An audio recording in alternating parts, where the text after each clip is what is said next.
आता मला भक्तिशास्त्रातून भक्तीची व्याख्या करायची. मी आपल्याला एकनाथ महाराजांची भागवतातली एक ओवी देतो. एकनाथ महाराजांनी असं सांगितलंय, अहर्निशी माझी कथा, अहर्निशी माझी वार्ता, अहर्निशी माते ध्याता भक्ती नामती कथा.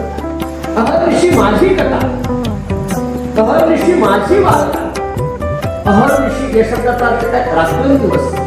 रात्रंदिवस तो माझं भजन करतोय, रात्रंदिवस तो माझी कथा करतोय, रात्रंदिवस तो माझं चिंतन करतोय.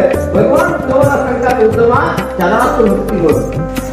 भगवान सांगतात, उद्धवा रात्रंदिवस जिथं भजन चाललेलं आहे ना, अव्यावृत भजन आहे. त्याला तो पुढचा विषय नाही, विषय तो त्यांचा झाला नारायण नावले गेलं तुम्हाला. आता त्याची वाचा अखंड भगवत चिंतनात आहे. माझी मदत झाली अनावर वाचा छंद या नामात